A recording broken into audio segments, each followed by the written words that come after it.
I never imagined that a simple home improvement project could spiral into a neighborhood scandal involving police, handcuffs, and a courtroom showdown. But life has a way of throwing curveballs when you least expect it. My name is Ethan Caldwell, and for the past 6 years, I've called Willow Creek a tidy, tree-lined subdivision just outside the Sidney home. It's the kind of place where people wave from their porches, kids ride bikes until dusk, and the houses all boast manicured lawns and muted paint tones. It's peaceful, predictable, and pleasant except for one glaring exception. Margaret Hensley, the iron-fisted president of our homeowners association, known to most of us, behind her back, of course, as simply the warden. Margaret wasn't just strict, she was a force of nature, a self-appointed dictator who ruled Willow Creek with the fervor of a medieval queen. Every mailbox height, every flowerbed border, every stray basketball left on a driveway fell under her relentless gaze. She carried a clipboard like it was a scepter, and her word was law, so she thought. I'd managed to fly under her radar for years, keeping my grass trimmed and my garage door painted the approved shade of taupe. That is, until I decided to build a pergola in my backyard, a modest, open-air structure with climbing vines, perfect for summer evenings with a glass of wine. I followed every rule to the letter. I submitted detailed plans to the HOA's architectural committee, secured their reluctant approval after 2 rounds of revisions, and double-checked the city's building codes before applying for permits.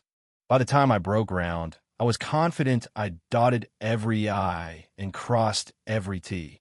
Construction started on a crisp Monday morning in early spring. The air smelled of fresh-cut lumber and damp earth as the contractor's crew hammered posts into the ground.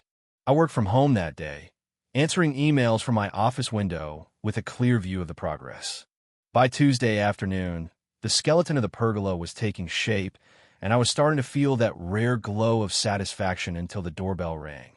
I opened the door to find Margaret Hensley standing on my porch, dressed in a navy blazer and skirt, her silver-streaked hair pulled into a severe chignon that accentuated the sharp angles of her face. She held a leather wallet in one hand, which she flipped open briefly to reveal a badge-like card before snapping it shut. "Good afternoon, Ethan," she said, her voice clipped and authoritative like a school principal addressing a tardy student.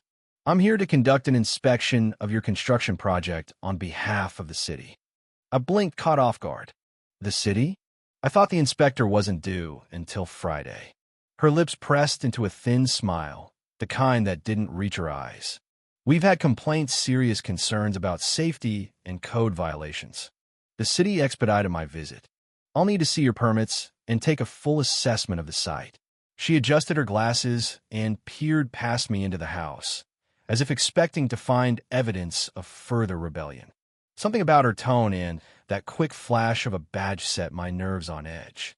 Margaret had always been a stickler, but this felt different, more invasive. Still, I didn't want to risk a fight with the city over something I was sure I'd done right. "Okay," I said cautiously, stepping aside. "The permits are on the kitchen counter. I'll grab them." She followed me to the backyard without invitation, her heels clicking against the hardwood floor. For the next hour, she prowled the construction site like a hawk, measuring beams with a tape measure she'd pulled from her purse, snapping photos with her phone, and muttering under her breath about shoddy workmanship. She pointed out the spacing of the support posts off by at least half an inch and criticized the concrete footings as inadequate for load saw.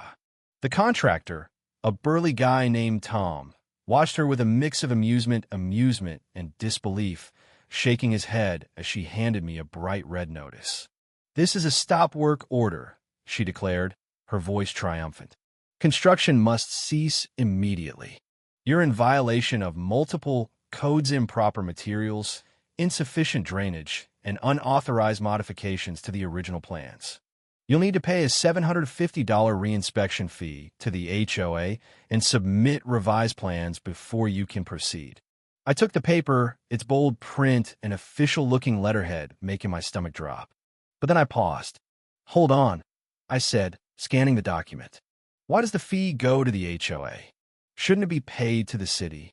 Margaret's expression faltered just for a split second before she recovered. The HOA handles these matters in coordination with the city, she said smoothly, though I caught the faintest tremor in her voice. We collect the fees and forward them. It's standard procedure. Don't make this harder than it needs to be, Ethan. You're already looking at fines that could climb into the thousands. Her words hung heavy in the air, but my gut told me something was wrong. The document looked convincing city logo, official jargon, but the edges were slightly uneven, like it had been printed on a home office printer. And that badge sheet flashed? It had been too quick to read. I'll need a receipt for the payment, I said, keeping my tone neutral. Of course, she replied, regaining her composure. Bring a check to my house tonight, 298 Willow Lane. And don't even think about resuming work until this is resolved. I'll know. With that, she spun around and strode back to her sleek black sedan, leaving a trail of perfume and menace in her wake. The second she was gone, I called the city's permitting office. The clerk's response was immediate and unequivocal. No inspection had been scheduled for that week, and no one named Margaret Hensley worked for them. My real inspection was still set for Friday, just as planned. My blood ran cold. She'd lied boldly, brazenly, and I'd almost fallen for it. Next, I dialed the non-emergency police line. The officer who took my statement didn't mince words. Impersonating a government official? Issuing fake orders? That's fraud, maybe even a felony. We'll look into it. He promised to send someone out, and I hung up feeling a strange mix of relief and dread. The next morning, a police officer arrived at my door, notepad in hand. I handed over the bogus stop work order and recounted every detail: Margaret's badge, her threats, the fee demand.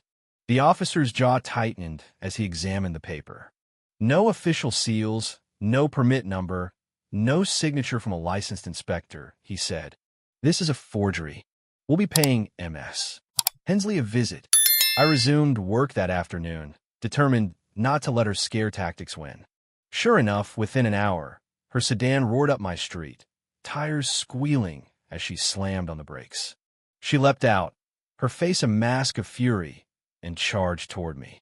"What the hell are you doing?" she shrieked, gesturing wildly at the half-built pergola. "I told you to stop." I set down my hammer and met her gaze. "No, Margaret, you didn't. The city didn't issue any order, and you're no inspector. I checked. What you did was a legal fraud. Impersonation, the works. The police are already involved." Her face went from scarlet to ghostly white in seconds. "How dare you?" she sputtered. "I'm the HOA president. I have every right to enforce our rules." "Not like this," I cut in. "You crossed the line. The cops have your fake order, and my security camera caught everything you said yesterday." I nodded toward the discreet camera mounted above my garage. "It's over." She opened her mouth to retort, but before she could, a city truck pulled into my driveway, followed closely by a police cruiser. A man in a city polo shirt stepped out of the truck, clipboard in hand, his badge dangling from a lanyard. "Ethan Caldwell," he called, his tone brisk but friendly. "I'm Dave Torres, city building inspector. Heard there's been some confusion about your project. After your call to the police, my boss sent me out early to sort it out." Margaret froze, her eyes darting between us. I shook Dave's hand and jerked a thumb toward her. "This is Margaret Hensley, HOA president. She stopped by yesterday, claiming to be a city inspector. Show me a badge and everything." Dave's expression darkened as he turned to her. "Ma'am, are you representing yourself as a city official?" "Tu never said that," she stammered, taking a step back. "It was an HOA check." He misunderstood. "Save it," I said, folding my arms. "The camera doesn't lie." The officers approached, one holding a radio, the other eyeing Margaret with calm authority. "Margaret Hensley?" the first asked. "We need to talk about a report of impersonation and fraud." What unfolded next was a spectacle I'll never forget. Margaret's story unraveled like a cheap sweater. First, she insisted it was a mix-up, then accused me of framing her, and finally claimed she'd only been overzealous in protecting the neighborhood. The officers weren't buying it. When they asked to see the badge, she fumbled in her purse and produced a laminated card, her HOA ID, tucked into a leather wallet designed to look like a law enforcement credential. It was laughably amateur, but she'd flashed it fast enough to fool me at first. The clincher came when they reviewed my camera footage on my phone. Margaret's voice, clear as day, announcing she was here on behalf of the city, sealed her fate. "Margaret Hensley," the officer said, pulling out handcuffs, "you're under arrest for impersonating a government official and attempted fraud." As he read her rights, her bravado crumbled. She sagged against the cruiser, muttering, "This is absurd. I'm the HOA president. I was just doing my job." Neighbors began trickling out of their houses, drawn by the flashing lights and Margaret's increasingly frantic protests. Whispers rippled through the crowd, some shocked, others smirking. For years, she'd bullied people over petty infractions, too tall grass, unapproved mailbox flags, even a kid's lemonade stand she'd shut down for lacking a permit. Now, the tyrant of Willow Creek was being loaded into a squad car, her reign of terror finally over. Dave, the real inspector, stayed behind to check my pergola. "Looks solid," he said after a thorough once-over. "Materials are up to code, drainage is fine, and your permits match the plans. You're good to go." He shot me a wry grin. "Sorry you had to deal with that mess." "Don't be," I replied. It was worth it to see her face when the cuffs came out. The fallout was swift and brutal. The HOA board called an emergency meeting 3 days later, and Margaret was ousted unanimously. A letter went out to every resident apology, a pledge to reform, and a notice that elections for a new president would be held within a month. Word spread that Margaret had hired a lawyer, but the evidence was airtight. She took a plea deal a few weeks later. 18 months probation, 250 hours of community service, $7,500 fine, and a lifetime ban from serving on any HOA board in the state. I attended her sentencing hearing, along with a handful of neighbors who'd borne the brunt of her wrath over the years. She sat stiffly in the courtroom, her tailored suit replaced by a plain gray sweater, her hands clasped so tightly her knuckles were white. When the judge asked if she had anything to say, she turned to me, her eyes blazing with venom. "Happy now, Ethan," she hissed, her voice low but venomous. "You ruined me over Nothinga's stupid pergola." The judge, a stern woman with steel-gray hair, leaned forward, her gavel poised. "Ms. Hensley," she said, her tone cutting, "you ruined yourself. You abused your position, deceived your neighbors, and tried to extort money through lies. This wasn't nothing, it was a crime. You're lucky to avoid jail time." She paused, letting the words sink in. "Perhaps some humility will do you good." Margaret's lips trembled, but she said nothing more. As the gavel fell, tears streaked down her face, not of remorse, I suspected, but of rage and humiliation. She'd lost everything she'd built her identity around: power, control, fear. And I'd be lying if I said I didn't feel a flicker of satisfaction watching her walk out of that courtroom, a shadow of the woman who'd once ruled Willow Creek. The pergola's finished now stained a warm cedar tone, draped with jasmine vines that bloom white and sweet in the evenings. I sit under it sometimes, beer in hand, listening to the hum of crickets and the laughter of kids playing down the street. The neighborhood feels lighter these days, like it's breathing again.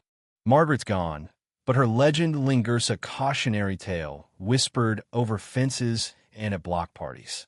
And me? I'm just a guy with a pergola, a security camera, and one hell of a story to tell. If you were the one in this story, how would you react? Would you stand up and fight back, or accept the unreasonable pressure and control from the HOA? Share your thoughts in the comments below. And don't forget to subscribe, like, and share this VY Deo with more people. Your small action gives us the motivation to keep bringing you more intense and engaging stories. Thanks for watching, and we'll see you in the next VY Deo.